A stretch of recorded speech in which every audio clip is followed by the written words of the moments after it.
really fun free video. Hand me the zip tie. You can't. No, I can't do that. You mean? Yes, that's exactly what I mean. Wait, do we still have good audio? Yeah, we do. You are a genius. It's fine. Welcome back to the Old Souls podcast. Yeah, so that little intermediate intro piece that I left in there with phone audio is just so that you could see. Fantastic. You could just see this. And of course, there's a camera here today. Isn't that something? I'm going to do my best to not stare at the camera again, because I did that a lot. I was just like, how's it going over there? Yeah, whole time. I think what makes our podcast is talking into the microphone instead of the camera. And last time we did have the camera facing us and the microphones, but you couldn't really see us all that well. Because the microphones were in our faces. In our faces and in the way. Yeah. So, yeah, welcome back to the Old Souls podcast. We are here in my shop. We have the audio processing device of choice yet again, which is the beautiful, trusty old laptop that I've just been using as an audio processing device. And, yeah, same place as last episode, except the white tractor that was parked here is not. It is in the other shop. Over there somewhere. Leaking away as we speak. You should probably put a bucket under it or something to keep it, under control. Contained or whatever, but there's just nothing but dirt up there. And as far as anybody knows, we're recycling it, so it's fine. All you got to do is sweep the dirt. That's how tired I am. I don't know what this is. We just had Dairy Queen. Yeah, if I see him out of it, it's because we had burgers. We had burgers literally like a second ago. Now I'm in a food coma. Yeah. Or I'm fighting to not be in a food coma, I should say. He's fighting real hard. I'm delirious, so I'm going to be laughing a lot more, too. Yeah, before we even started this, it was... Oh, good Lord. Something special. So, yeah, welcome back to the Old Souls podcasts. Yeah, we don't really have any pre-prepared topics today. We're just going to do what we did last time. And professionals. Just riff off of what we think we know and what we probably don't know. We could talk about me stealing your baler for a while. Oh, yeah. Yeah, we can talk about that. Yeah, so he stole my baler. I didn't steal it. Yeah, he borrowed my baler for, I don't know, a couple days, a few days, 4 days. 5 days? 4. 4 days. 3 days, no, 5. Is that right? Yep, because I took 3 days to do the front field and 1 to do the back, and then 1 today. Anyway. You're doing great, man. I am doing great. Yeah, so why don't you tell him a little bit about that experience? It was fascinating learning about tiny little square balers. I learned on a 575 New Holland, which is the baler that we both want. The baler that we both discussing possibly buying one together because they're very expensive. We desire 575. They're very fast and you can stuff a lot of hay in them. Right. An International 445, you can't stuff a lot of... I mean, you can. It just doesn't like it very much. Yeah. But then today I figured out it didn't break any bales when I stuffed it until the flakes were like 3 inches. And it did fine, and it made a heavier bale. So I think we found out the secret. Yeah. Yeah, basically you have to drive...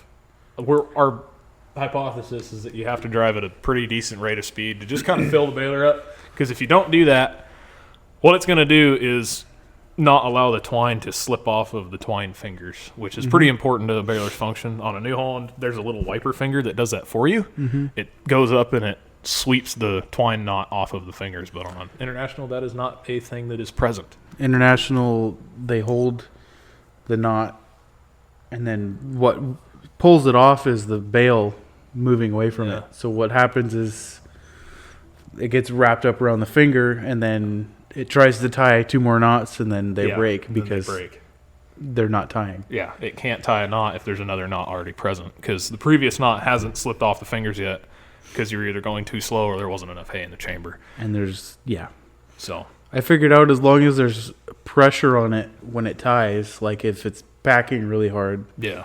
As long as there's pressure on it when it ties, it's fine. Yeah. It's when you're at the end of a row and then, you're bouncing to the next one. Yeah.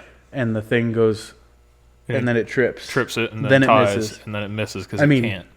It won't every time, but it's a lot higher of a likelihood. Higher chance, yeah. Mm-hmm. Yeah, but yeah, so basically, if you don't already know, I own our hay company owns my hay company. I'm not part of it yet. You'll figure that out. Yet. Our hay company. I'll find a way. He'll find a way in. As threatening as that sounds. Yeah. So basically, I own a International 445 baler, hay baler, which I own with my cousin. My cousin and I both bought free. Free is the best price. Received That guy that keeps giving you free stuff. Yeah, must be guy. nice. Yeah, I don't have one of those. That free stuff can sometimes be a burden. Just know that, but it's great otherwise. But it's free. It's true. Anyway, it's a 445 International baler, which around here we've had old International balers on the farm. We've had a old International baler on the farm before, way back in the day. International 440. I think everybody did at one point in time. Yeah, they don't make a bad baler, especially back in the day, because they were cheap, small, and effective. This farm had a decent International 440 Custom, which is a 445 with a different name as far as I'm concerned. A 440 Custom. I know nothing. I'm just gonna riff off of what I know for the most part. Talk out of your ass, basically. Pretty much. But a 440 Custom is like they took a 440, which I think is the baler model before that, and then changed a couple parts around for higher production and called it a 440 Custom. And the 445, as far as I'm aware, is a 440 Custom. The only upgrades are narrower pickup bands in between the tines so that it could fit more tines. A wider Which pickup, is a good idea. Which is a good idea. A wider pickup. Which is also a good idea because they're not very big. No, they're not very big. If you can believe it, there is a narrower pickup than a 445 International, and it's called a 435 International. That's terrifying. And they're narrow, and they have the wideband pickup, so you don't get as many tines either. That's convenient. Yeah, and then the pickup, so there's a rotary tine basket inside of a square baler. It's like usually it's 6 or 7 bars with a row of tines on each bar. Well, on a 435, there's only 4 tine bars. And so the upgrade to going to a 440, I think, was more tine bars. And then a 445 has even more tine bars. And more tines. And more tines. And more tines, by the way, the reason that's a big deal is more tines means more hay will go into the chamber. Because it's more efficient. It can more efficiently pick up the hay that's on the ground. Yes. If that makes sense. If I tried to go as fast as I was with that one, with one of the other ones that has less tines, I probably would have missed a bunch of hay. Yeah, and it would have... Basically, you can go faster. That's the end more game. tines means more speed, means more output. And the big deal in the industry is higher output, better speed, more efficiency. So, like that 5080 you were running earlier. yeah, today he got to see me run the baler that I've been running since I was a very young boy. New Holland 5080. It's a modern baler. It makes a 16-inch tall small. So your average small square is 14 inches tall by 18 inches wide. These make a 16 by 18, so they're taller, heavier. There's more hay in them, and for feeding on our farm, that's crucial because it means we don't have to have as many square bales to feed the same amount. But if you're selling, you don't want that because you want a smaller bale because you make more of them. Yeah, you make more. And you charge the same price. That's exactly right. You charge the same price for a bigger one that you make less of, so you make less money than you could have if you had a 14-inch baler. But anyway, I was baling with that today, and it has a bunch of cool little features on it. So, being that it is a New Holland, yes. Being the best. Probably, yeah. If you're looking to get into sort of small custom haying business, I don't know that I'd start with one, but I would definitely strive to own one. Yes. Because not everybody can start with one. They're very expensive. They're very expensive. Because they're very good. But parts are still made for them. You can walk into your local New Holland dealership. We have a local one here down in Chehalis that you can walk into. Local being 30 miles away. Well, yeah. But it's still local-ish. Closer than a Case IH dealer, which is in Linden. Exactly. Yeah. Linden. Which is... up by Canada. Way up there. You could probably throw a rock and hit Canada. And then get shot by Border Patrol. Yeah. Oh, anyway. I'm very tired. Can you tell? He's really out of it today. Wow. Maybe I should have got some coffee. Maybe. Wow. All right. Maybe. Well, that'll help. That'll help a little bit. Will it? Are you sure? Trust me. I'm an Arizona tea connoisseur.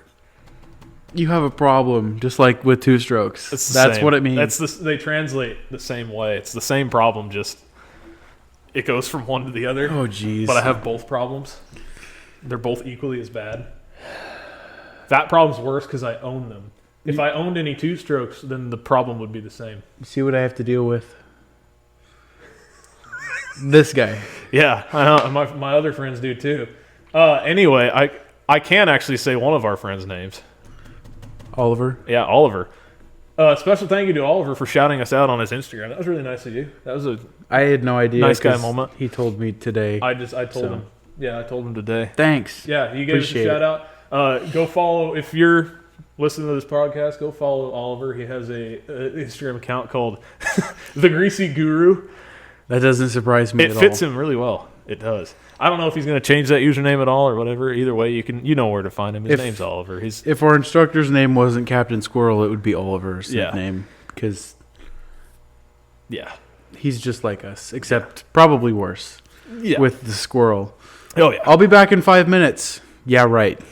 30 minutes later. Or 3 hours. Sorry, Oliver. He'll get lost. Yeah. Oh, yeah. We like to be hard on you, buddy. But thank you for giving us a shout out. It was really nice of you. And we're just talking crap. Yeah, we just do what we do. Go ahead and go follow Oliver at the Greasy Guru on Instagram. And he has a welding account, too. He does some welding art, I believe. Pretty cool. Pretty cool stuff. Go follow that, too. I'm sure he's got that linked somewhere. Just to give you a shout out back, buddy. Appreciate it. It's nice of you. A lot more people found out about the podcast because of that. I didn't know. How many followers do we have? I don't know. It's up to 5, maybe like 9 now, or really 6 or 9. Or people something. Are actually watching our content. Well, that's it's like amazing. Because I did a collaboration post with him because he invited me to do a collaboration. That's the thing you can do on Instagram or whatever. Interesting. And so he was like, he sent me an invite. How many followers does he have? I don't know, actually. It's probably because he gets around a lot. He knows a lot of people, especially at the college. So yeah, that's where he works. Yeah, right. So he gets to be friends with a lot of people. So I'm sure he's got a decent chunk. But either way, because I collaborated, a lot of my friends on there and a lot of my family on there found out about it too, that they didn't previously know about it, which is great. Our family members are finding out. It's slowly. This is not good. This is not good. We're gonna be judged very, very harshly. Hey, Forrest Bergen. I can say his name because he's public. He doesn't care at all. Well, I haven't discussed it with anybody, so I figure it's probably a good idea to lay off the names. Right. And that's why, by the way, that we keep off a lot of our names and stuff until if they find out about it. But I know that Forrest would love to be talked about on it because I literally got a comment from him the other day. Did you? Completely unrelated to what I was talking about. This is pretty funny. Geez. And I know he's listening right now. I'm sure he is. I was just like commenting on a post from a friend that was reposting a different post on Facebook. Mm-hmm. And I was talking to my cousin or whatever through it on the comments, and then all of a sudden I get a post or a comment from him that says, "How do I get to be on the podcast? Question mark, question mark, question mark." Uh-oh. That's a tough one to address. People are finding out. And that, yeah. We knew this was going to happen. We did. It was we didn't know, but we hoped. We didn't know. And the funniest part was Oliver randomly sent the video to a bunch of people. No, he put it so he set up a chat with the other buddy who I won't say the name of yet because I'm sure I haven't talked to him and I'm sure he'll. What would I call that guy? The Greasy Mexican? Is that who you're talking about? Yeah. Okay. Burrito Boy is what I call him on my phone. He told me, just for the record, Burrito Boy told me to call him Burrito Boy. Perfect. That fits him. My phone.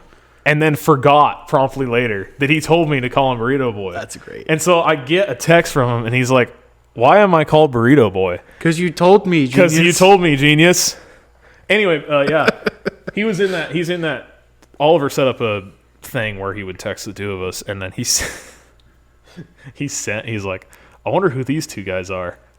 And I just see the thumbnail that I made with the two of us in it and the mole trap and the Detroit logo in the corner, and I was like, "Of course, there's the Detroit logo. I remember it. Yeah, yeah. It's on my side of it. So I'm like I'm drinking out of a plastic cup. If you haven't seen that thumbnail yet, that's the photo that I chose. It's just the photo of me like chugging down a plastic cup of water. I thought that was me. No, for you, I did like the one where you were like laughing or whatever.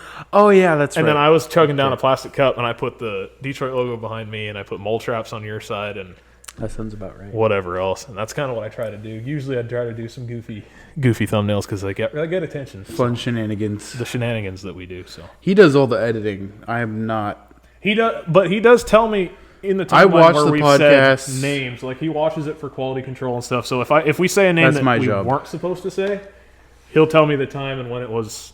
Whatever, and then I'll go and take it out. Well, I will try if Yeah. I'm wrapping hay or something where I can't get to my phone. Yeah. Right. You know what I mean. Right. Yeah. Well, pretty simple. But Anyway. yeah, he does all the editing. I just listen. He sends me the raw audio file. Yeah, I'll send him. So before I put any of this together, I'll just take this file that is currently being recorded on the audio device right here, and I'll just take this audio file, send it directly to him before I cut everything down. And then I'll tell him if I swore, which is more likely to happen now that I'm this tired. Yeah. So And then usually I either will Be cut prepared it out to or edit won't cut it out. Usually, I don't know. I don't usually cut it out that much. Especially, there's a point in a YouTube video where you can, but I don't remember. if we would ever have any dreams of being monetized, we probably shouldn't. We shouldn't, yeah. But, Well, you have to cut it out because I have a potty mouth. Very bad. yeah, that podcast would probably be about 30 minutes long if I had to cut all that out. I don't think it'd be that bad. I already did it once, so Yeah. yep. Anyway, I don't even remember. Wow. That showed up on the audio too. It's right there. Oh, this delirious. guy. We're delirious. Oh, it's like it's not even that Bong. late. It's 8:30, but we just had. we've been yeah. working all day, so Yeah, that too. We're pretty dang tired. Just gonna, I swept that loft. You saw how big it was. yeah, that he was a lot of slept, work. so there's a hayloft. He's going to be storing all that. It's a pretty cool barn. We should probably talk about I never that, too. talked about how many bales I made either. Oh, we'll get to that right now, actually. How many bales did you make? I forgot. It was like 1909. That's enough. Too many How square bales bales. did you make? Almost 2,000. Enough to be at the point where when I looked out over it after I had finished the first field, I said, "Oh God, what have I done?" Yeah, I've been to the first field a time or two because I've had to deliver twine and check out whatever he's doing and whatever. And so I pull into the field when he's done with it because I needed to give him twine before he went to the other one across the creek. Yep. And I just remember looking out there and being like, What have I done? what has he done? This is because, for reference, I do my hay in very small chunks. I make 2,500 bales a year, but Or more. Or but less. more depending or less, on depending on how good or bad the year is. but I have small chunks that I do it in because, as I talked about before, I have like all of yours are separated tons by of fields. fences or roads. and it's all separated by fences and roads. So I can, in a field, on average, I'm probably only making 300 a field, 200 to 300 a field. He did like 1,100 in one field, Yeah. and I've never seen that before. And I just remember looking out there and being like, "So this is what that looks like." Yeah, he told me that is the largest amount of bales he's ever seen on that counter on that baler. That counter At one time. at one time. Remember that because normally the highest number I think I've ever seen on that counter at once is probably 500 to 600 or 700. I don't know. Yeah, probably 500 to 600. And I sent you a picture of it after I was done. Yes, and the number on the counter was like Very large. very large, like Why don't I just find it? 1,300 on just. My phone almost went off. I forgot to mute it.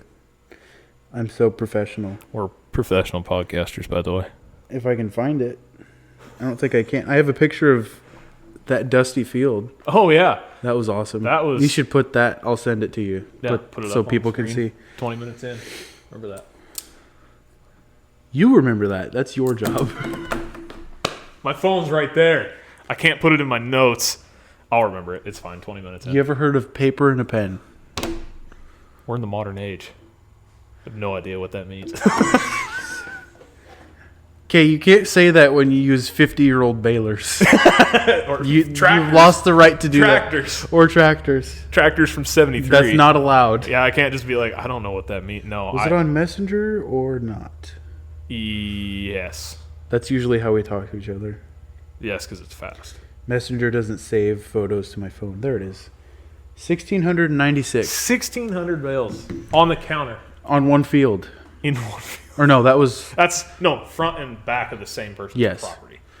And I reset it after that because, yeah. Because you want to keep That's track how of my mind property. works. Yeah, so usually you want to do it by property. So you save. What I do is I reset it in between properties. Yeah. So if it's one person's property, Yep. and I'll take a picture. If there's multiple fields, I'll take a picture of the counter after each field. That's a just good to idea. just to To track remember. what each field did, so I can evenly track how much the change in yield is by each year. Yeah. That's spreadsheets. That's another thing. So if you're starting out into getting into small hay and stuff like that, I need to learn how to make do that. yourself a spreadsheet or write it on a piece of paper. It doesn't matter how you do it. Just somewhere you can keep track of all these numbers. Mm-hmm. Because these numbers will start flying around your head. Fuel and twine and Those are scary numbers. big scary numbers. And then there's numbers like bales per acre and stuff like that. And you don't need bales per acre if you're a small operation, but I like them because I can see my change in yield and stuff like that. I still find it funny how like you have a bunch of 5-acre fields and whatnot, and I make basically like 600 bales or so more. That's it. Than you do. Well, I'm not done yet. And he's not done yet. In one piece of property, he makes 1,600 that bales. poor baler. I feel so bad for it. The chamber on that thing is polished to a shine. It's almost like it's had a couple 100,000 bales Oh, yeah. put through it or something. And it's like it rusts up during the year, and then it immediately turns back to that shine again. And that's Perfect. That's the shiniest I've seen it in a while. You should just wax it while it's wax it. shiny. Never let it Rust. rust on the inside. The hay will wipe the wax off of it. Trust me. Yep, it will. Of course, that might mess with your tension. Yeah, actually, that would probably affect tension.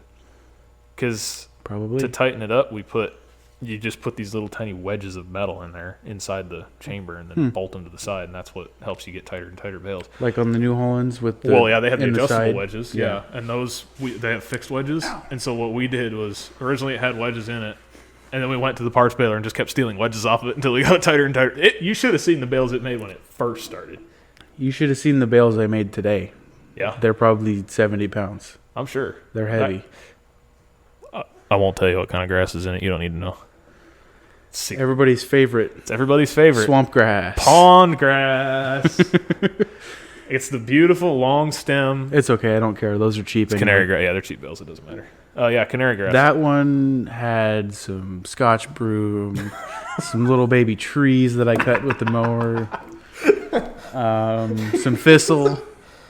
That was not a good field, No. but it's more bales, which equals more money. So Yeah. I got to start somewhere, right? You got to start somewhere. We started somewhere. He's starting somewhere. You got to start somewhere. And Borrowing literally every piece of equipment I used. same thing here. I borrowed when we started. I borrowed everything from here. Tractors were borrowed. A mower was borrowed. Mm-hmm. Tedder, rake, Citrix thing was borrowed. Mm-hmm. The only thing that wasn't borrowed was that baler. Hopefully, in a couple weeks, I will have a tractor at the very least. Yeah, I feel better running my own tractor with other people's implements than I do with running somebody else's tractor. tractor with somebody else's implements. Yeah, he's getting a tractor. If you couldn't tell, did we talk about that? Hopefully. I think. Yeah, no, because I turned you onto that tractor right before that podcast. Are you And- sure? Yes, but I don't we didn't remember. talk about it all that much. So Have you edited that one yet? the second one, yeah, it's up. Yeah. Oh, it is, isn't It's it? up. I think I did listen to it. That's Yeah, right. because I told you to listen to it, and you found the other instances of your uncle's name at Mhm. the end that I didn't see because I just remembered the first name of Mhm. race car guy. See, we're getting We better. should at figure out a different nickname for him. That's long to say. it. Yeah, race car guy. We don't have to do it right now. I'm just saying. Yeah, guy with rapper is a little too long. Too. Guy with rapper, that's a different guy. That's my grandpa. Oh yeah, that's true. Guy with rapper. Guy with wrapped hay. I guess he could live That's too. wrapped hay. Anyway, Yeah. what were we talking about? Your tractor. You're getting a tractor. Oh yeah. Yep. He is. I am. How far are you driving for that thing? Turner, Oregon, which is just south. It's like 10 miles past Woodburn. Okay. Which is like, I think that's like the middle. Woodburn, yeah, Woodburn's mid-central. Woodburn's like northern Oregon. Northern Oregon? So it's in central. I don't know what Turner point must be it becomes northern, central, and southern. I don't know. I don't know. I don't know. I don't care that much. I don't know why Centralia Chehalis is called Southwest Washington. That's what I. It's not. It's not. It's not. Southwest Washington is like down there by the Columbia River in my mind. Yeah. You mean the border? The border of Washington and Oregon? You know, like Kalama, Kelso, that region. I don't know why we call Centralia Chehalis Southwest Washington. I never understood that. Like anyway, the Southwest Washington Fair? Yeah, the Southwest, like, it's not Southwest Washington. It's like I don't know what to tell you, barely man. central. Anyway, what is this tractor? It's an International 684. Yeah. How many horsepower? 61. 60. Yeah, 60. PTO? Yeah, that's right. I'm just make sure. There's a thing called Tractor. If you, a nice resource for custom hay farmers looking for tractors on Facebook Marketplace, Craigslist, anything like that, go to Tractor Data. We're not sponsored by them, but go to Tractor Data. They have everything on there. Hopefully one day. That'd be cool. I don't know if Tractor Data does sponsorships, so that'd be cool. Probably not. It's not like they. I don't think it's a big company. I don't know how they make money. They pull their results from the Nebraska tractor tests. People out in. We actually went to that facility. It's not like it's expensive to do. Yeah, I don't know. I think all they do is pay for the website and then. Anyway, go to tractordata.com if you want to get any piece of information about any tractor. There's a lot of information on there. Stuff like how many gears it has and what transmissions were available, what engines were available, horsepower, PTO horsepower. 62.52. See, right there, exact number. Tested. Because it was exactly taken from Nebraska tractor test. They're pretty. That made sense. They're pretty when they're painted up nice. Yeah, 684. For those of you who don't know, it's like a smaller. Is it 4-cylinder? Yes. Yeah, so it's a 4-cylinder. That's what the number means. Small frame tractor. The number at the end means 4. 68 horsepower 4-cylinder. Yeah, 68 engine horsepower 4-cylinder, which is what 684 is supposed to mean. However, some of like the 584. The weird thing about the 584 is it's an anomaly 484. The 484 has a 3-cylinder, I think. Might have to look like at a 685 is the same thing. Yeah, it's a 4-cylinder. I don't know. 585. Like a 1066? That doesn't make much sense other than the last number. Because it's like 120. Yeah, it's 125 PTO. I never understood that, but a 66 is a series of muscle tractor. I think that's all that means. I have no idea. Pretty much it. But yeah, his 684. It's not mine yet. It's not his. But I found the two probably the nicest people I've ever met from Oregon. Yeah. Other than my family from down there, because they're pretty nice too. But the nicest Facebook Marketplace sellers I've ever seen. Nowadays, it's pretty rare. I'm tired. Yeah, I can tell. It's good. Quality podcasts happen when you're Anyway. Yeah, he's thinking about getting a 684. He's going to go down there pretty soon. The weekend after next. Yeah, hopefully that's his plan. That's the idea. Hopefully. I'm very excited. It's going to be pretty cool. First tractor. It'll be something interesting. International, which I think is the way to go starting out. Of course you do. It's either Ford or International. You pick one and you stick with both because you're going to end up wanting another from another brand anyway because we like both brands. Unless it's John Deere. We don't like that brand. Do not buy a John Deere. Do you want to hear the story why I don't like John Deere? Why my family doesn't like John Deere? I do. My grandpa, I think it was a 2040, which is like a 70 horse John Deere. Yeah, around there. He bought one. I don't know if he bought it new or it was brand used. It was. It didn't have a lot of hours on it. Yeah. I think it had 80 on it when this happened. The hydraulic wet disc brake linings. Yeah. Peeled off inside the transmission and clogged the hydraulics, so he had to split it and clean it out. Nice. At 80 hours. And he bought it. John Deere. Quality. And then the Massey, he had a 275 with a loader. Yeah. Great tractor. Ran good. Right. Was never as much horsepower as they're supposed to be at the PTO. ever. No. He dynoed it, rebuilt the engine thinking that would help. Yeah. Didn't. Didn't put a big enough starter on it from the factory. He had to jump it every morning. No matter, it could be 95 degrees. Wouldn't turn over fast enough to start. That's wild. That's why we don't like those two brands. Switched to Ford at International, never had a problem. I mean, aside from normal maintenance stuff. Right, and I don't know. We started with Ford here and stuck with it ever since, but in the days that we started with Ford, everybody else was International. And so we were kind of a black sheep in that way. But we never had any issue, like barely had any issues other than regular maintenance, and I'm sure there were some tractors that were oddballs and had problems, but it doesn't matter. That's one thing I was looking at one of the forums, I can't remember which one. Yeah. About a 684. Somebody had one and said it was just a pile. Like, nice looking tractor, didn't have a lot of hours on it. It was just problems. Really? Never could get it to run right. I mean, had problems with the hydraulics. Had a loader on it, always overheated. And I was like, "Yep, that one was built on a Monday." Yeah. That's the problem. Again, International probably didn't have a whole lot of money by then. I have no what idea. year was that tractor built? Which one? 684. 77 to 84. So that's right around the period they were running out of money, I believe, because that's when they switched to plastic grills on the 86 series and Cheap. little details like that, and CEO problems that were happening around then. Like we talked about. Like we talked about in the last podcast. Go back and watch that if you haven't. We touched a lot on the history of tractors. International specifically. International was our big talking point, and a couple bits on Wyatt there, here and there too, because it was White in this bay. Very interesting story on that one, but we won't bore you with that again.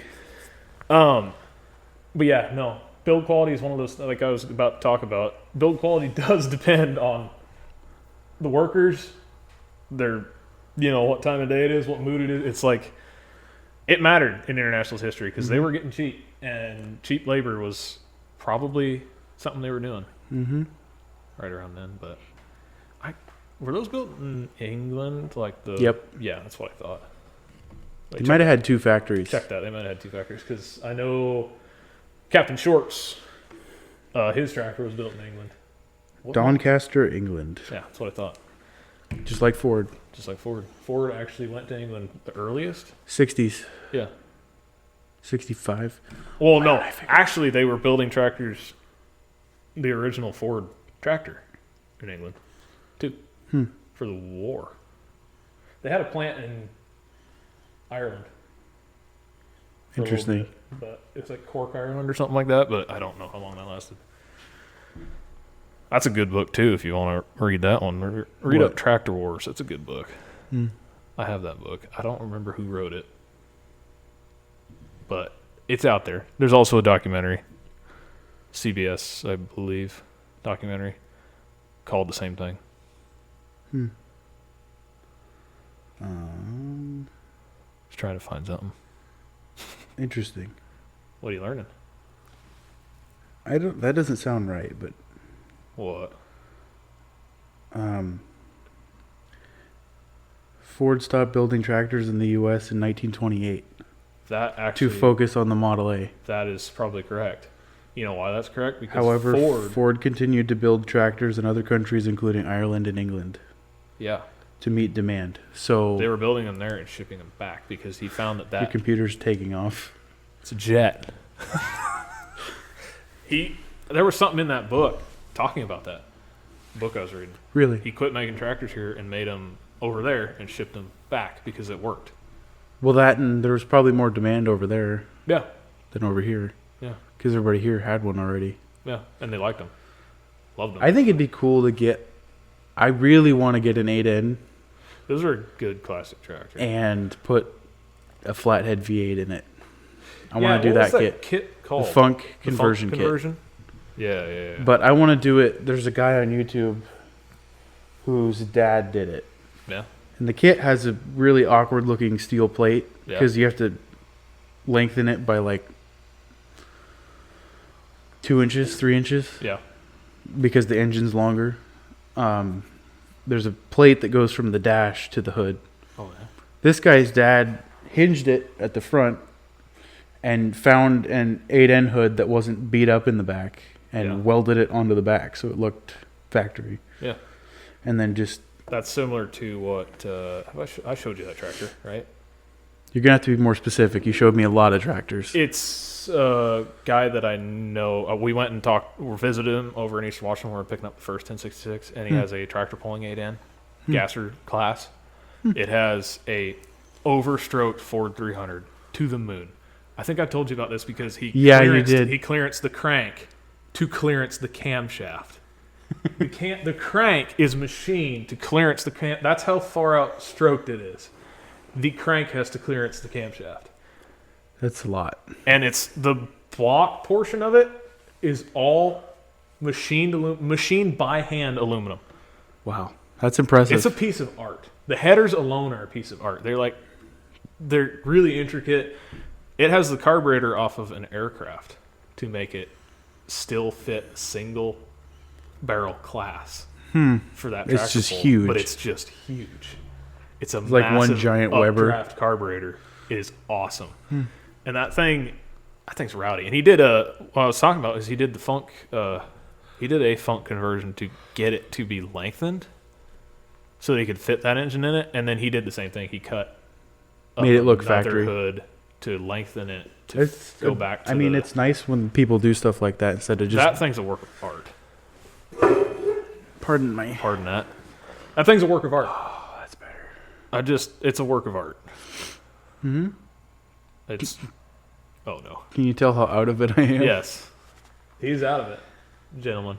Holy crap. JD's and Littleman. What?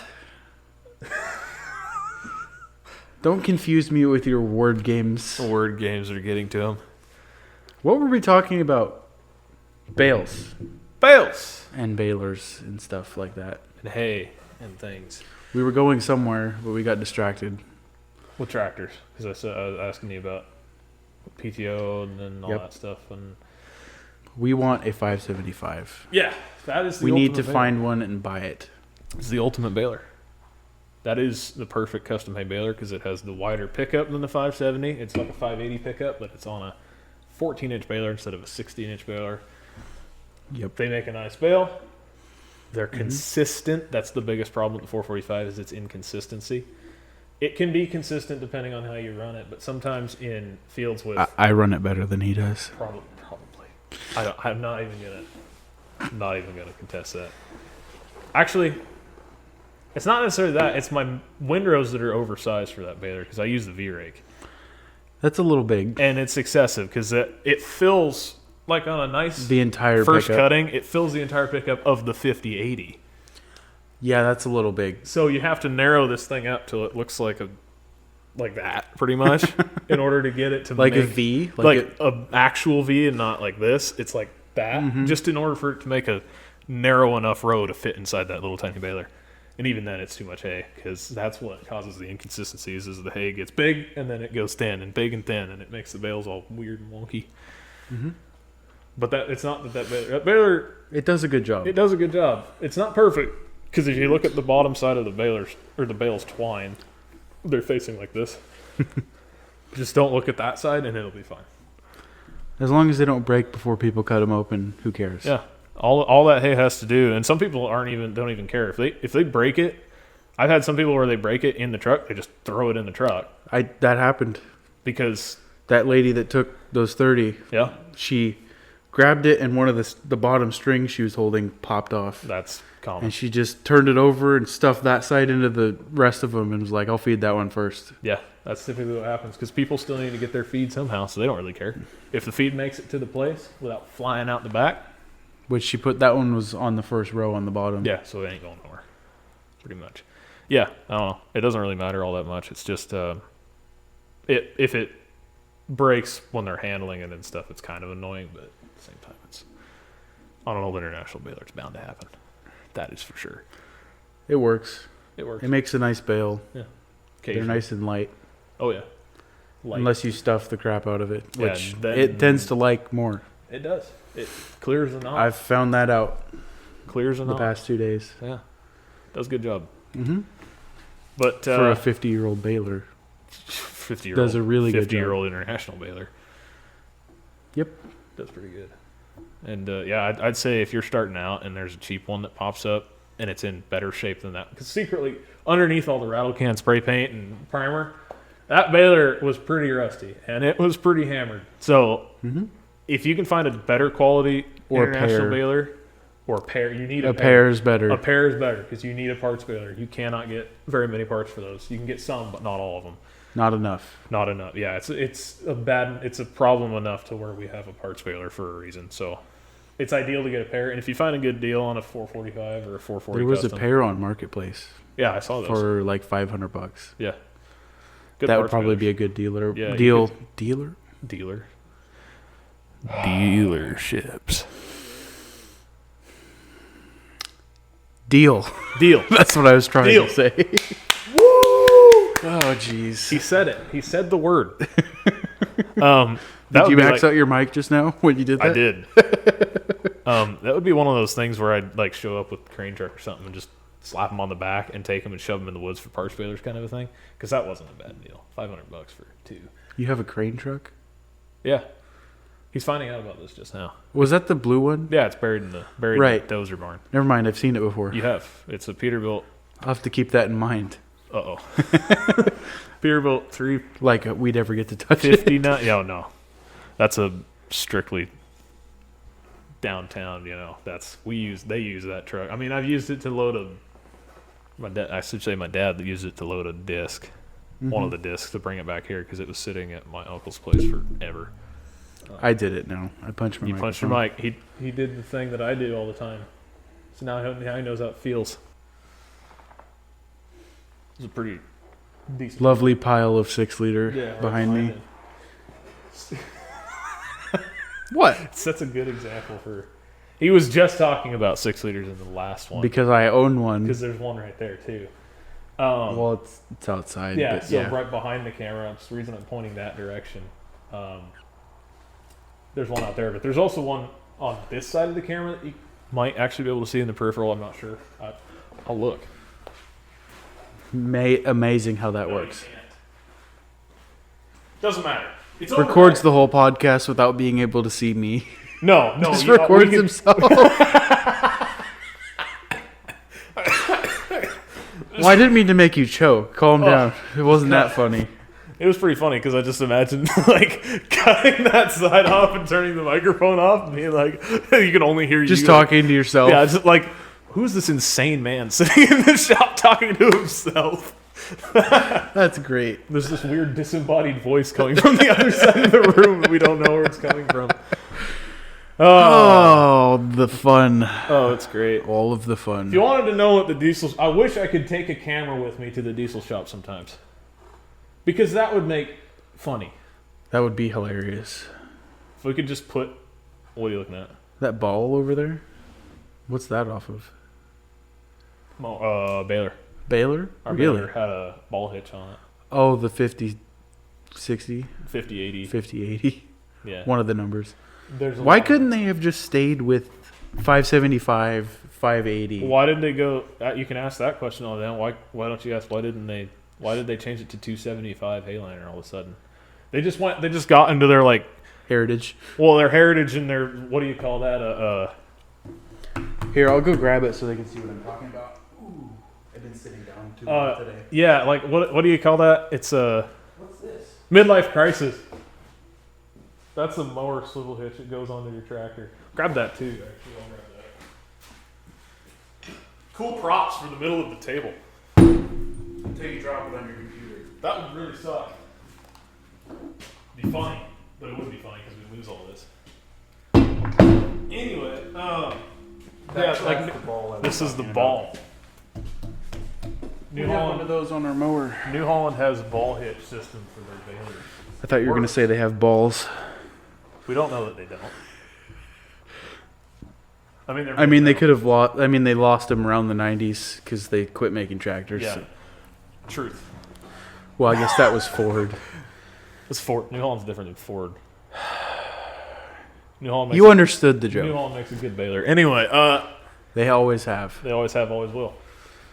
That's a ball hitch system for a New Holland baler. Ours had it for a while. know when we took that off and put the drawbar hitch for. Because I remember having to do this. Why would you take it off? We needed the drawbar style hitch for something else, I think. Hydraulic lines, probably. We never took it. We never changed it back. Because we had this with the accumulator and everything, but we changed over to the drawbar because I think we were running a different tractor with it one day or something. I don't know. I'd rather have that. They're nice hitches. And then this... balers, square balers especially, with the plunger going back and forth, it's a lot tighter. Makes the but hole the pin sloppy. in that thing, that pin in that thing is tight. Is it actually the correct size, unlike the international baler? Yeah.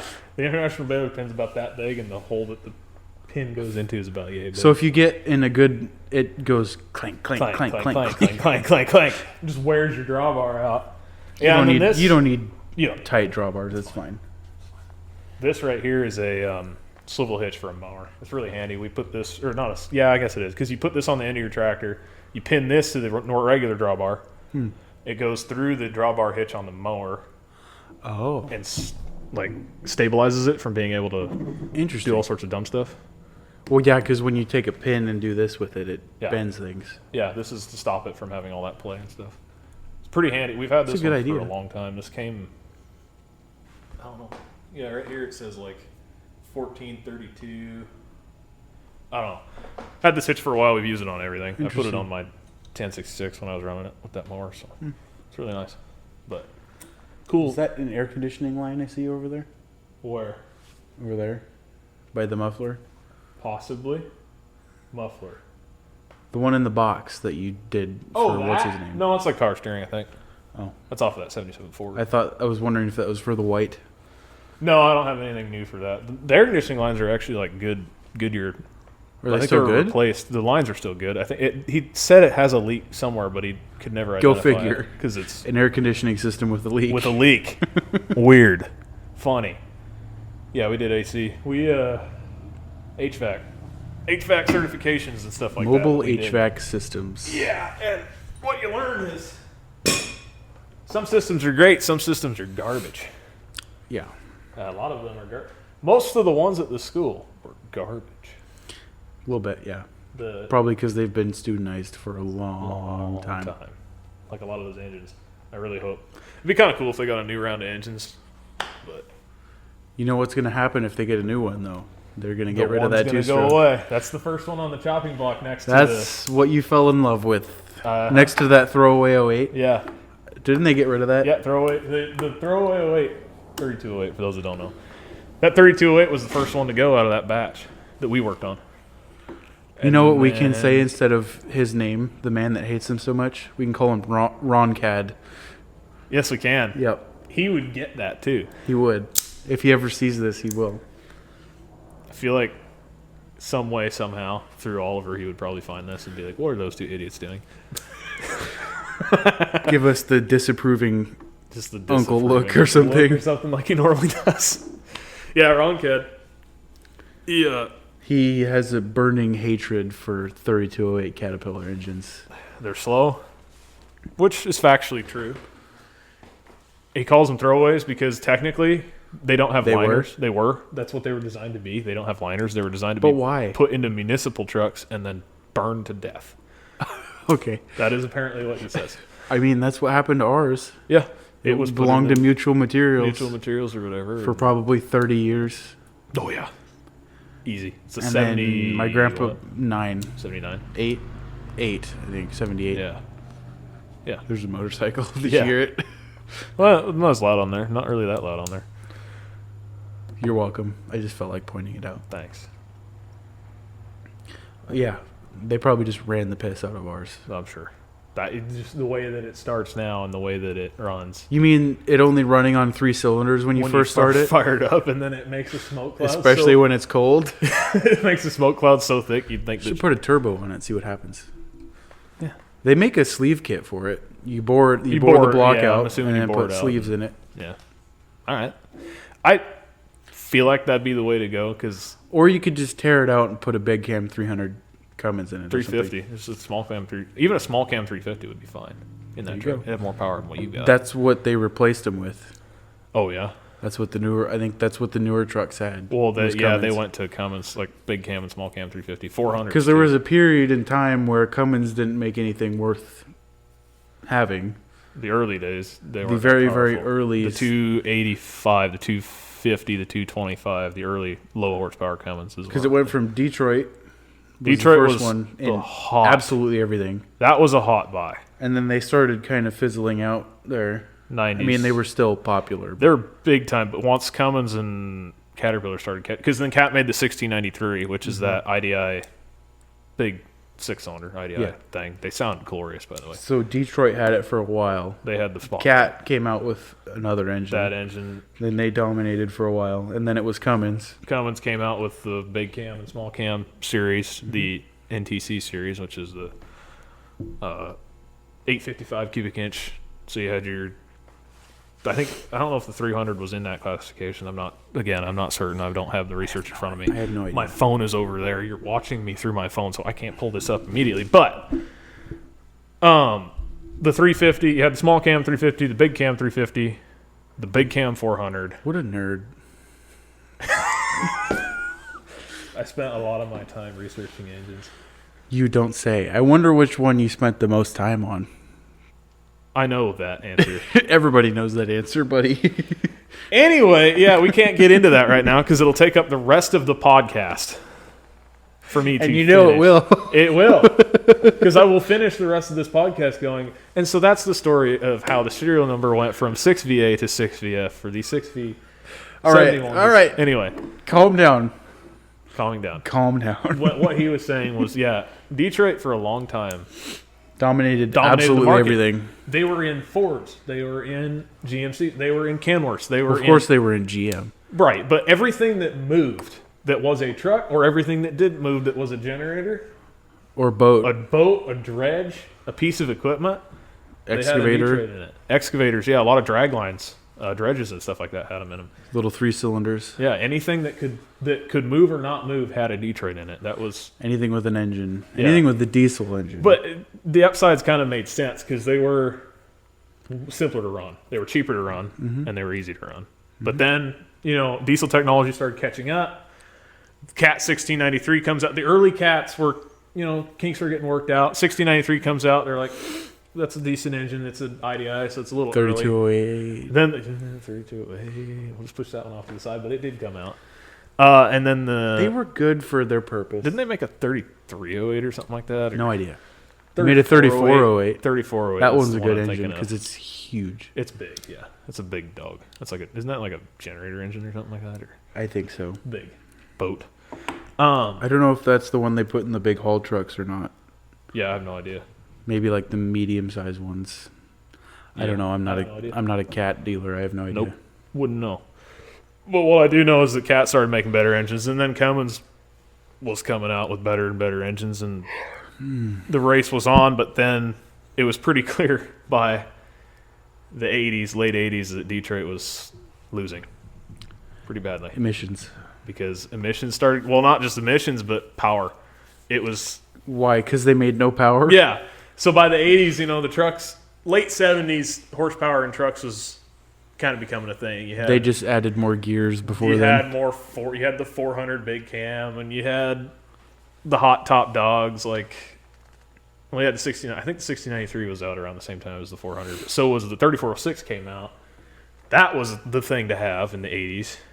And those had a ton of power. You could get 4.25 horsepower, and you could get a decent chunk of torque out of it. I mean, the 3406 speaks for itself. It's a good engine. And it was by this point that Detroit was it was slowly dropping off in the race, and you could tell because they were trying to push more and more horsepower out of them as they were coming out. So Silver Series Detroits were starting to have a little bit more power, and then they went to electronic Injection. and To then try and save them. they just kept trying to beat the dead horse. And so by 95 was the last year you could get a two-stroke Detroit. Did they already have the Series 60 out? The Series 60 was already out. So you 1987. could pick either or? So that's where Detroit tried to come back into the race, was 1987 with the Series 60. And they did. And they came back pretty Big. good because that's a good end. The Series 60 was also in everything. In my mind, that I think a Series 60 is probably the best engine that's ever been put in a truck. Yeah, they are. The 12.7 and the 14 liter were the two Series 60s you can get. I don't know if we talked about it or not, but that's a John Deere engine. Technically, yeah, it was made in a John Deere foundry for the first. Well, the big one was a John Deere block, or maybe the first one. The first one was a John Deere. Well, yeah, yes and no, because it was made in a. It's not necessarily a John Deere block. They made it with John Deere. Yeah. They agreed. Detroit. They needed somebody to save their ass. They didn't have the tooling for 4-stroke engines yet. In 1987. In 1987. Everybody else had the tool. Everybody was in the modern age, and Detroit was like, "Wait, crap! We designed this engine. We don't have any tooling to make this. Everything we have has holes with liners with holes in the bottoms of them and 4 exhaust valves. We don't know how to make 4 strokes yet." And so they went to John Deere. Can you imagine them just trying to make like a 6V92, a 4-stroke? Yeah, I like to imagine. Just figuring out a way. The engineers are just looking at it like, can we turn these two into an intake valve? How do we do this? We need another cam or something. They made a 4-stroke with no head gasket, just O-rings. Yeah, just O-rings, just like the 2-strokes. 2-strokes don't have regular head gaskets. If you look up a head gasket for a 2-stroke Detroit, it's just O-rings. It's an O-ring kit. Yeah. Comes with one for the head. One big long O-ring for the head, and then separate ones for the cylinders. And separate ones for each oil port, coolant and coolant port. It's weird. But they didn't have the tooling to make 4-strokes, so they called up on John Deere and were like, "You guys want to make a block in tandem with it?" This is how I like to imagine it goes. Very paraphrase. I don't have the sources in front of me. They just went to John Deere and were like, "Hey guys, we have this engine design. You want to make it for us, and you can have some if you want. That's our payment. You can take these and put them in your tractor or whatever." And they did. They agreed with John Deere to use their foundry. I think to use their engines. I'm not 100%, but I think that's what I remember. And so they did that, and they had like a set agreement for how long they were going to do that for. Mm-hmm. And then it became Detroit's thing once they finally had the tooling to do it themselves, and they moved it back to Detroit. Yeah. That was what was funny, but yeah, what you were saying, the Series 60 is probably one of the best engines to ever go in a truck. Well, I remember I've just heard, like, everybody that I've ever heard talk about it, a Series 60 versus a Cummins at the same time, like... The 14-liter Series 60 was pretty dang good. There's no comparison. They were good. I remember... Well, even, like, I'm just talking about, like, maintenance, like an oil service interval. Yeah. Cummins is, like, 5,000 miles, which is, like, 2 days in a truck. In a haul truck. Yeah. Over the road truck, that's like a week. If that. And then a Series 60 was like 10,000. Yeah. Or 15. They were a step ahead. I think they like waited for so long to be behind, and they were just lacking off, and they were like, we need to make a step ahead. And then they became the underdog. And then they became the underdog and that beat the crap out of everybody else. Beat everybody else. I don't know. I just think the Series 60 pushed truck diesels forward and told everybody this is how they should be made, and then everybody every time they've made a new engine, they've done that. Yeah. Except, well, I mean, two-stroke era. Really, they were so stuck in the two-stroke era that nobody else was making them. It was just them. They're like, and then they made probably one of the best 4-stroke diesels ever made. Yeah, just out of nowhere, and then got bought out. Daimler Truck North America, DTNA.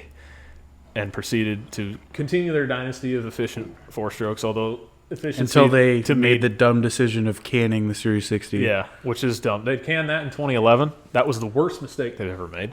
Probably couldn't make it meet emissions. Nope. I'm guaranteed it was the same problem with 2-strokes, I'm sure. But you could. It's just a 6-cylinder 4-stroke. You could do it. They did... Because the DD series is emissions engines. It's a 13 and a 16, right? It's a lot because they make a DD7. Oh, really? I didn't know they made them that small. 12, 11, 12, 13, 15, and 16. But now they're limited to that was the whole series, but they only have a couple out right now, which is I think it's the 13 and the 16. 13 and 16, and then there's a smaller one too, like then 5 and 7. So now everybody's got an integrated drivetrain. Yeah, everybody's got one. Yeah, and they prefer that you take theirs Yeah. Because now they have, like, DTNA Daimler truck, yeah. has a Detroit engine, transmission, axles, everything. I heard through various posts and things that I've seen that the Detroit transmissions are non-serviceable. Yeah, I think you told me that once. Because they're they were trying to push Sealed this. unit, They're a sealed unit transmission, which is a terrible idea. which is horrible. I remember seeing the post. I'm not sure. They might have got a bunch of pushback from that and changed their mind because that was at a truck show or something like that where they were unveiling it. Mm-hmm. And it's like a closed sealed unit transmission, Which is stupid. which is a horrible idea because What are you going to do when it's leaking? What are you going to do? Well, yeah, what are you going to do when it's leaking? What are you going to do when it breaks? To pull it Just out and buy tear a it new apart? one? That's what you're going to do. Yeah, that's what they want you to do. Stupid. Pull it out and buy a new one. Well, the more you think about it, like if you really stop and think and look at what's happening, Yeah. they're just trying to find more ways to squeeze more money out of people. Yep. That's the only thing And they care about. The integrated powertrain thing. Mm-hmm. Yeah. That I remember pulling that up on my school computer actually once. I saw it probably 6 months ago now. Yeah. International just came out with their own Navistar. Really?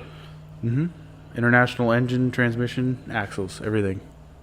And this is, essentially. Everybody's coming out with their own. It's all to squeeze money out of you because it's the way to get you to go back to their dealership, Yes. go back to get their parts. Well, it's like, I don't remember where I heard it, but Dodge trucks now, like the brand new ones, if something breaks, it will pop up in the screen and say, take me to a dealer, because they don't want people to work on it themselves. Mm-hmm. Yeah, the new ones. It's very sad. And everybody's headed that way. All the brand. There's no brand. Well, that's safe. even like tractors. Oh yeah. Look at tractors. Like look at a brand new like John that Deere. 88. It's an 88, right? 86. 86. 70. I can never remember. There's a lot of numbers to remember for those. Every window in that tractor, except for the front one, is straight glass, Right. flat. And it's the same as like that white. Mm-hmm. The white was designed with nothing but flat glass Yes, everywhere. there you go. The white's a good The example. white is then. actually really good. Versus that new tractor that I get to run all the time. Yeah. Every piece of glass in that tractor is curved, except for the little tiny one behind the seat. Right. You know why they do that? Money. Money. They don't do it for aerodynamics. The tractor doesn't have to be aerodynamic. It's the same thing as Edison Motors. Mm-hmm. That Edison truck, flat windows. You know why? Same reason the white has flat windows. The same reason everything else, because it was cheaper, and it's cheaper to replace. Mm-hmm.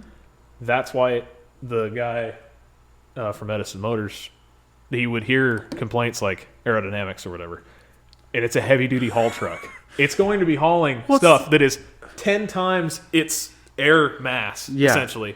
I don't understand that. Like, I saw a post about that one time. It's like, it was like an old 379. Yeah. An old long nose. Yeah, and those had like double glass, double glass flat windows. Yes.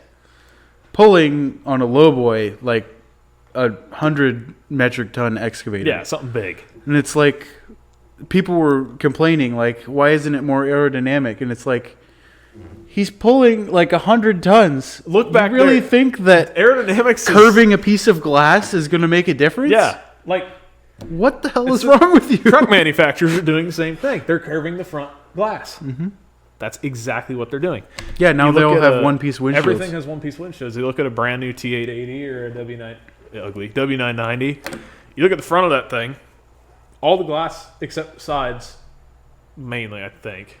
I have no Maybe idea. even the side glass is you can't really curve side glass on a door window, but it's not something. I'm sure they will find a they'll way find a one way. day to Yeah. squeeze more money out Yeah. of people. But the front windows on the new 2.1 meter cab, we had a Packard guy, I remember, come to the Yep. place, and he was The talking rep. about the 1.9 versus the 2.1 meter cabs.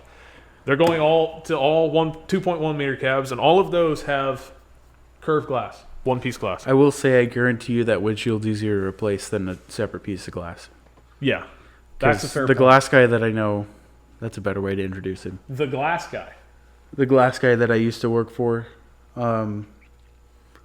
So the old ones are a rubber gasket, and you have to rope it in, which is a pain in the ass. Yes, they're a pain. And yeah, it's just the way it is with flat glass windows. But And the other ones are probably, now they're urethane. Yeah, So I'm sure. you just cut it out, peel Yeah. off the old urethane, and stick a new one in. yeah, The ease of replacing is probably nice, and I can understand that from a standpoint. But a $400 to $500 windshield, That's ridiculous. from a piece of glass you could back in the day have cut out for cheap, I'm sure. Yep. Sheet glass. Literally just a piece of sheet glass. Tempered or laminated sheet glass. Yeah. It's easy. Boom. I don't know. It's one of those things where it's like, I don't know. It's a two-way street, because do you want ease of replacement or cheaper for the operator? And for me, I would want cheaper for the operator, because the operator is trying to make money. The more people like your equipment, the more likely they are to come back. Yeah. That's the bottom of The bottom of the line. the bottom line. The bottom line. That's what he was trying to say, not the bottom of the barrel, like he was probably about to say. No, I was going to say the bottom of the line, which doesn't make any sense. The bottom line. The bottom line is, the more people like your stuff, the more they're going to want to buy it again. Yeah, and if you're going to start pulling strings and try to squeeze more money out of them, chances are they're not going to like your equipment.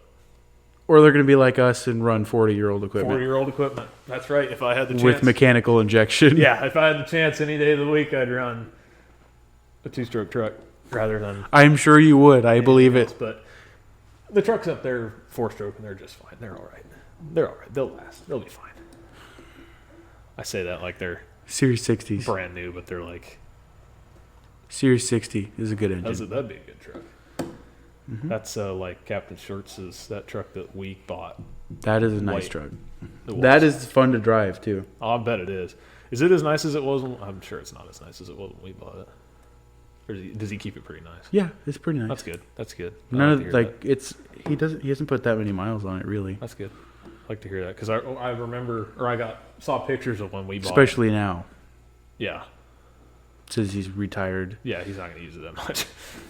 I mean, the wheel covers and stuff are rusty, but that just happens with time. Yeah, unless you do what we do here, it's going to be like that. It doesn't matter either way. Which is, you guys have too much free time. You do. I have a lot of free in time. the winter. Yeah. Well, we can just keep them stored up in the building too, so they just kind of keep that way. But that Not truck, all of us have room for that. Yeah, it's true. That's very true. And if you don't sweat it. It doesn't matter.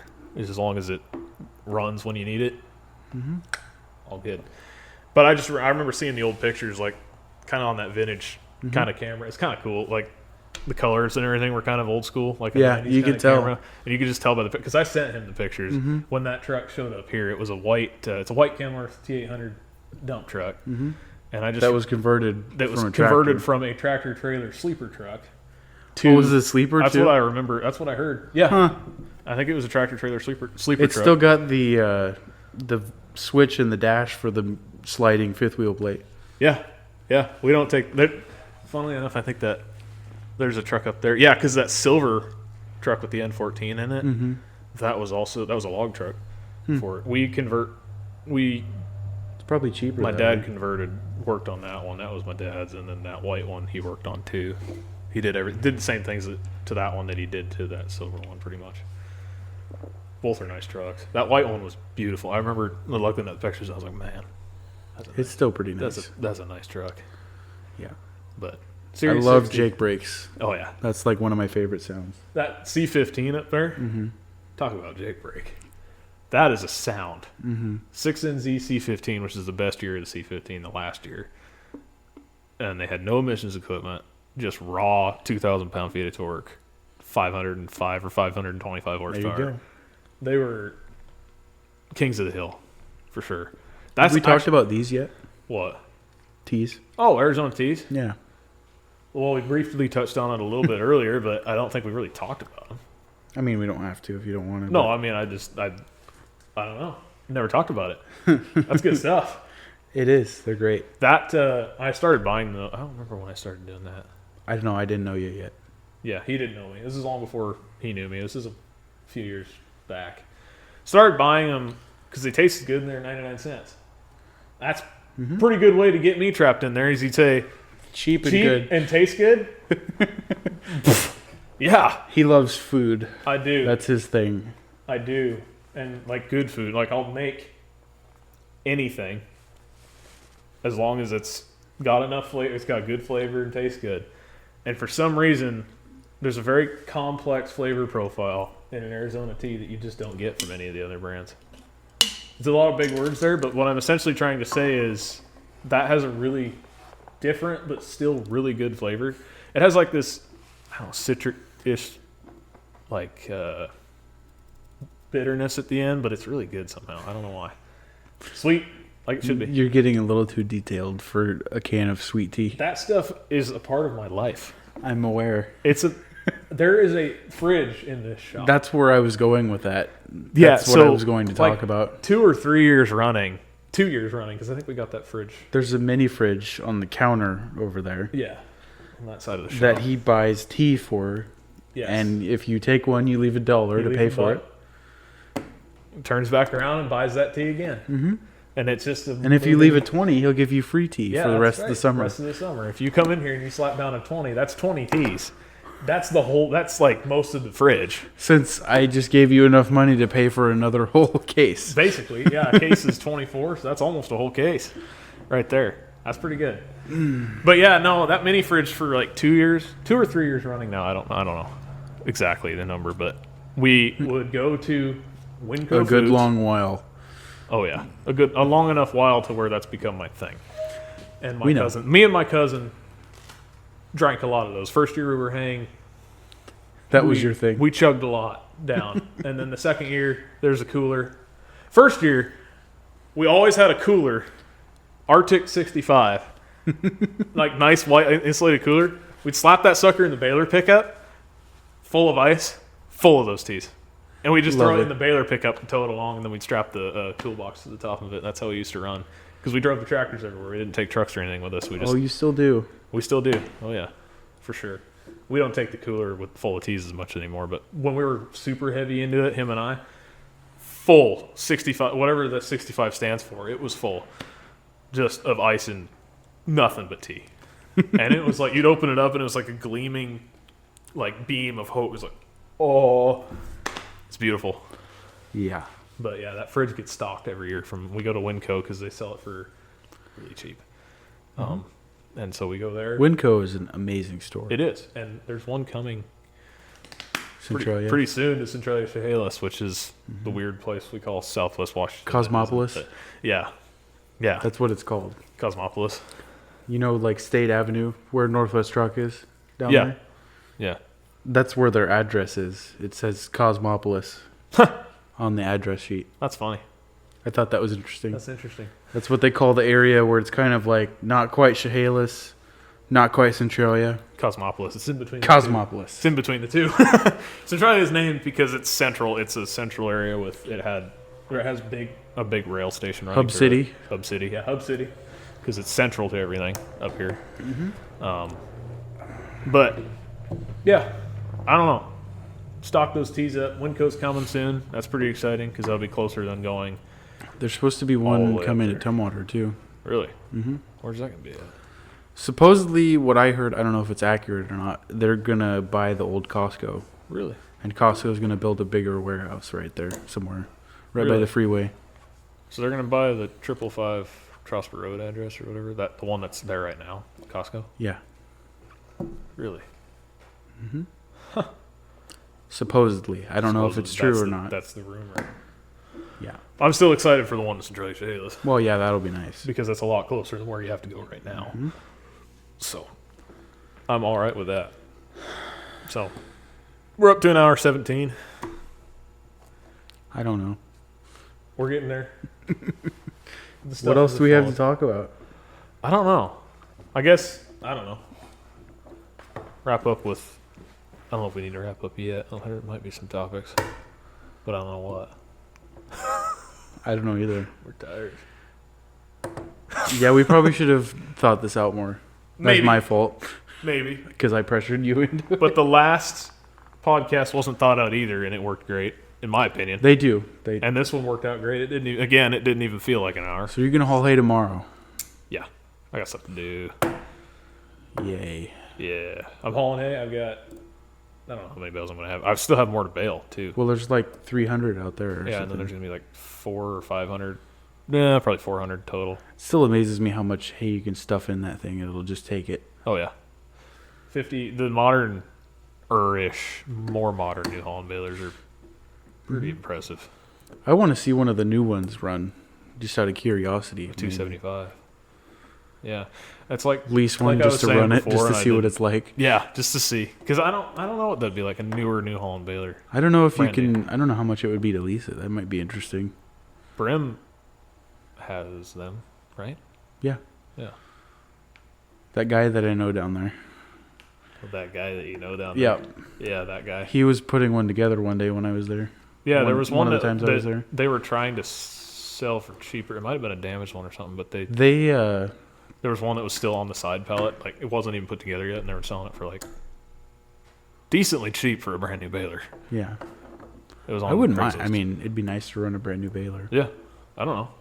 Lease one out, try it out, and see what it's like. Or, You ever noticed like New Holland, the newer stuff? They're trying to put yellow in everything. yellow, Yeah. like The tongues are yellow on the new balers. yeah, The hoods on the new mowers are yellow. yeah. They're doing that. The body of the round balers are yellow now. Just the fiberglass on the outside is red. Everything else is yellow. You know, the European balers are all yellow. I think the 150. I can do this. Just don't mess up the recording. Oh no, it's still going. If I pull this up, I can probably show it to the camera maybe. But it's a RB 150 or something like that. Roll belt. Let's see here. New Holland.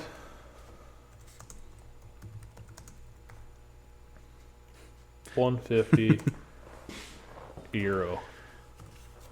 The zip tied rag is just That's quality. perfect. Yeah, see?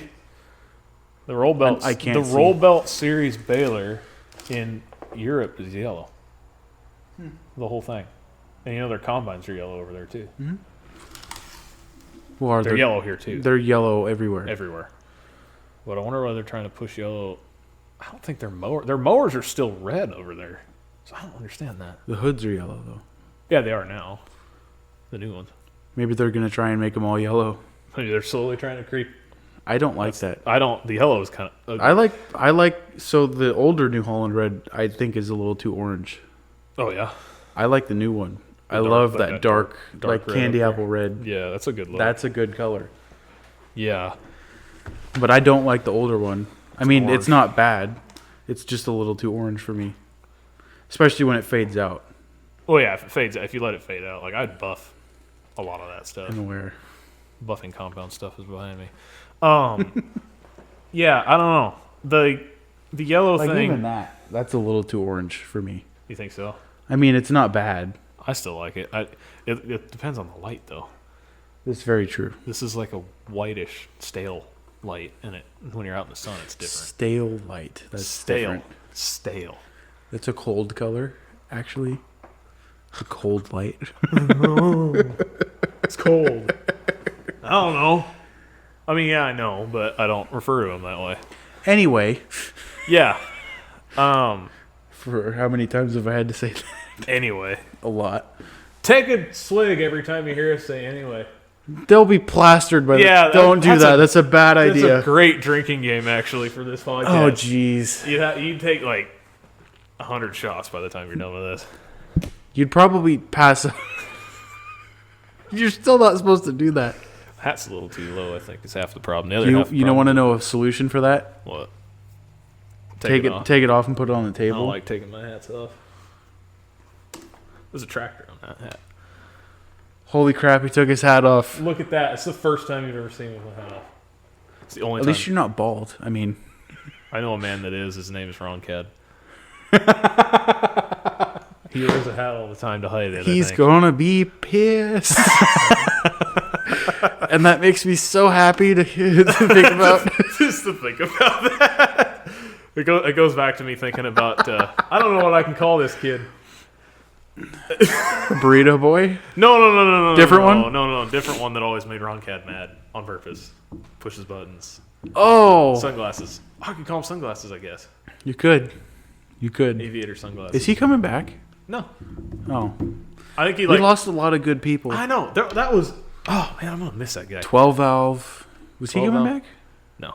No. All of those. So that whole group of mischievous Second people, years. The whole group of mischievous people's not coming back.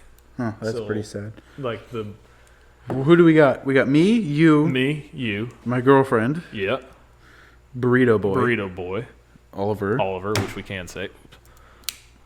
The greasy. What are guru. you doing? Sorry, I'm sorry. I'm a noisemaker, apparently. That's 5. Who else is there? Is there any new people? Because I thought I could have don't know. swore on the thing there You was. expect me to remember that? No, You should know better. I don't even remember that. I mean, I do because I remember Captain Squirrel, That's his nickname. which is very true. One of our instructors. Worse than if you can imagine that Worse than us. Always tuning. he has ADHD that is on a level like no other. It's on he's on a playing field that isn't even on this plane of existence. I mean, I don't know where he is. It's impressive. He's hilarious. I once waited. I went up to his office. I asked him for something. He said, "I'll be right down." And then 3 hours later, I was still waiting. Because he is a very busy man. He probably got. Don't get me wrong. Yeah. He's a very good man. He's very busy. He's very busy, very dedicated. Because he basically runs the entire diesel program and CDL. Yes. And he's an instructor. Yeah. And it's just the list. He has his own classes. He's very busy. He's a great guy. He is a great guy. He's hilarious. He's a crayon eater. Yeah. Like we like to say. He's a Marine. Yeah. He's a pretty cool guy. Which one did he said the blue ones were his favorite, right? Yeah, blue. Because I don't think it was red. It was blue. Oh, good times. He'll somehow find this video and be like, "No, it was green." That makes me happy to think about it. Yeah, because I can imagine him saying that too. Oh, yep. That's exactly. I can imagine that those words being said. Oh, jeez. But yeah, no, he's hilarious. He told me that there were some new people, I think, because there was no idea. People that were signed up before us 5 were signed up. You mean we get to make fun of new people? Bully new people. Oh. It's a good idea for old The opportunities. Two strokes No. coming back. It'll be fine. I don't know. We're not that mean. No, we're not. We're pretty docile. But we still. Unless you piss me off, I will. Yeah. Be Words. very mad. Yes. But usually we like to mess with a lot of. I don't know. I mess around most of the time, just in that class. It's kind of fun. Mm-hmm. You just get to. It's going to be now with people that I know, so it's going to be like rolling up and knowing everybody, and it's just going to be funny. So. I'm going to make Oliver wash the grease off my truck. You're going to make him do that? Because you're the one that put it there. Yeah. I was going to... I don't think I talked about that. The reason it never got done in the first place, which is why I haven't washed my truck yet, and it's so filthy, is because the day before I was going to have them clean it, Yeah. it dropped an injector on my way home. Yeah, that was that day. That was that day. That was like the second to last day of school. Yeah. That was friggin' awesome. Yeah, that was the day that, yeah. And then you came back with a Lincoln Town car. The car's still pretty nice. Gotta say. You don't need to talk about that. It's No. fine. No, it's fine. It's a nice car. That is a nice car. Not gonna lie. How many miles does it have?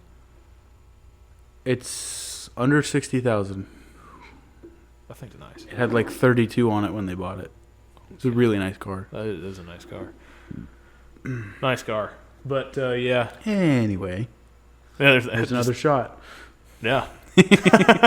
Don't do that. Please don't. You will be on the floor by the time you're done. They're probably already on the floor if they started. Are you talking about how you stole a laptop? Oh, I think that might not even been this laptop then. No, it wasn't. It was the school one. I'll get to that in a second too. But that's right. yeah, you reminded me of that. I don't know why I forgot about that. That was pretty key to my success. But anyway, I drafted up this. Stealing from government property. Well, I wasn't stealing because I didn't take it anywhere. I was still using it on government grounds. I just figured out the padlock code and happened to... The very complicated 3-digit code. It's a 4-digit code. I grabbed the lock thing and sat there and twisted. It's one of the cheap, crappy cable locks that they put on laptops in schools and stuff. I just pressed down on the lock To mechanism. be clear, we're not intending on stealing it. No. We're never going to leave anywhere. This is not intentional. This is not like we're intending to steal it. We're not going to take it anywhere. We just wanted to get it away from the table that nobody was sitting at. Yeah, and move it to a table where somebody... That faces the wall. Yes, it's really isolating and sad. So anyway, I moved the laptop from there to there by cracking the code and just pull it off. Move it to the FBI center table. After and you. as I was telling you, I looked at the reference poster, copied it based off eyesight, but changed all the words to say Detroit Awareness Month, and then I made up some stuff. And I have that picture on here, I think, maybe. It might even be still on the school. I know it's on the school computer still.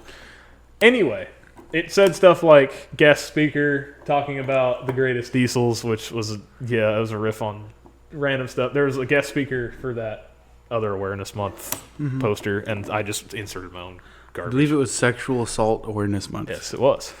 Now I remember. And yeah, I just put that poster in over top, and it stayed on the table for a good few days, and nobody noticed.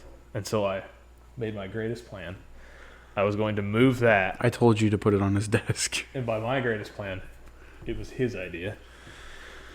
And Because I thought it would make funny. it did make the funny, because Ron Cad knows me, and by now, and knows I would hope so. my humor, and knows my things, my two-stroke thing. Mm-hmm. And so I set this, and it had a picture like a GMC General on the left side. It was pretty bold. You could tell that it wasn't the original poster that was inside the little poster holder. I would hope so. And so I put it on his desk, and then I just remember, I don't remember much, but I do remember. Did we have to tell him to look at it, or did he pick it up? It was on his desk. Yeah, did he pick it up and look at it? I think he moved it.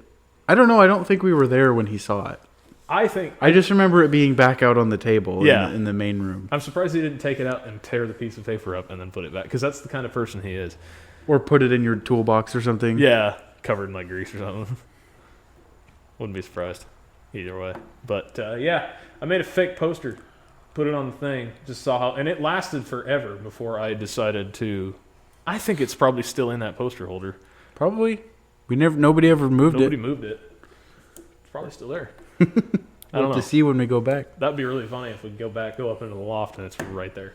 But yeah, fun times. And Yep. The school computer thing. Yeah, I just held the. And then he put it back. I did. Just for reference. I put it back, plugged the charger back in, logged out. It's all good. I sat there and I grabbed the little, so it has a little push button to unlock it. Then, of course, these are all locked. Nobody knows how to get into them. Except me. You push down on the little locking button and you twist each dial, and each dial will kind of feel like it sets a little bit differently as you're Like putting picking a tension. lock. It's kind of like picking a lock, because the combination lock is essentially, it's a keyless entry lock, and you are the key, so you can figure out a lot of the time. That was very loud. That's a loud one. Especially at like 10 o'clock at night. That happens a lot on that road. Anyway, yeah, it's basically like a lock that you can visually pick. And so if you just push down on the locking mechanism and hold it, you can get it to kind of slot into each gate. And that's what I did. And I figured out what the code number was from that. And I have memory for numbers. That's a thing that I've learned over the years, is I have a memory for numbers. And so I never forgot that number until the end of school. And so I could walk, and I remember it was one of my, sort of my party trick kind of a deal, where somebody new was sitting up in the loft or whatever.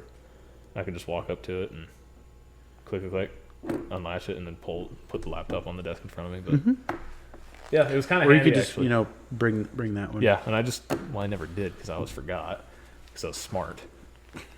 But that was actually a useful feature, because I could use that laptop for social media stuff. So that was There you go. handy. You did it for club activities. That's perfect. That's true.